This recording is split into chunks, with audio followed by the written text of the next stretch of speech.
I bet you didn't know that you can actually eat cereal out of the wrong order. It's okay. One of my ex-girlfriends didn't know either. Guys, my name is Brian Christian Jenkins. I just want to share the story with you about, eating cereal out of the wrong order and how this caused many of arguments. And this story came up because I was talking to a young couple in the early 20s, around the same age I was when one of these arguments happened.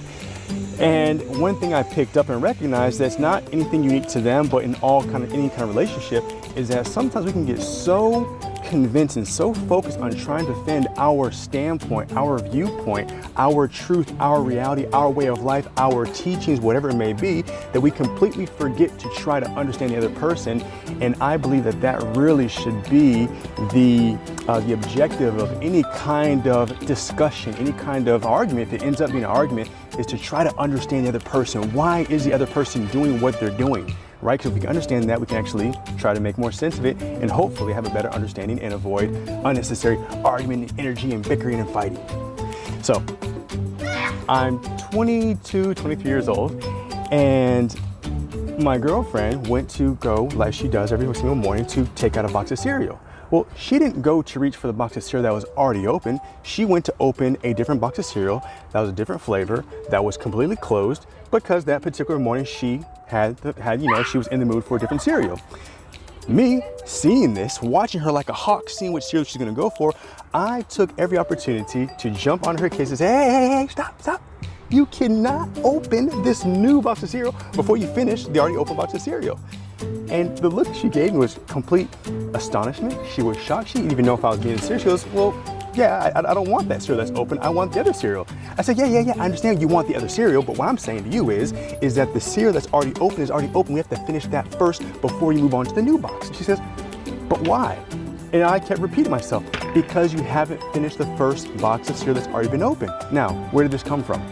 Now, for me, growing up as a kid, I grew up one of 6 kids in a household, which my parents were pretty young at that time. And so they had very little money and there's a lot of mouth to feed.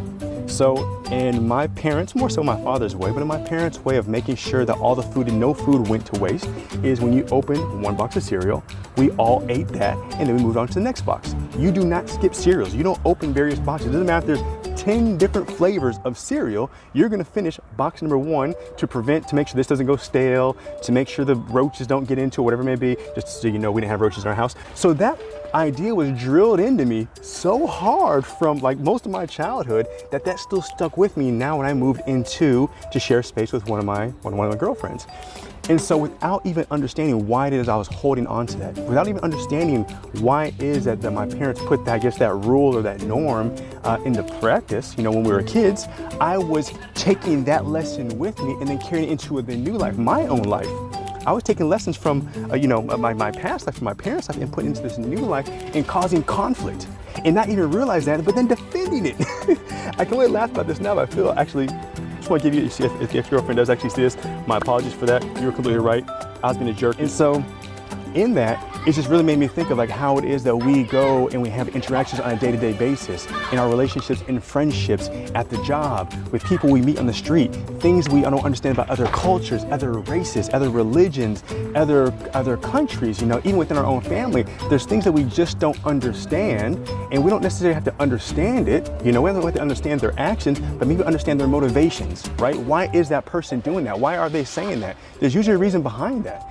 But if we're so focused on just trying to get our point across because my way is the right way, I've learned it this way, I've survived this way, it's worked for me, great, it's worked for you.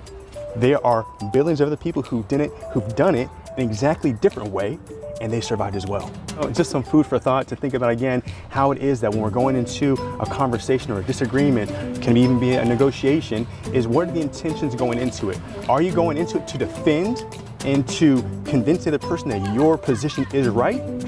Or are you going into it with a bit of an open mind to see maybe you can actually learn something from the other person? Maybe there is some overlap there. Maybe you guys do have more in common than you actually think. Or maybe you guys are so focused on trying to tell the other person that they're eating the cereal out of the wrong order that you completely miss the opportunity to come together.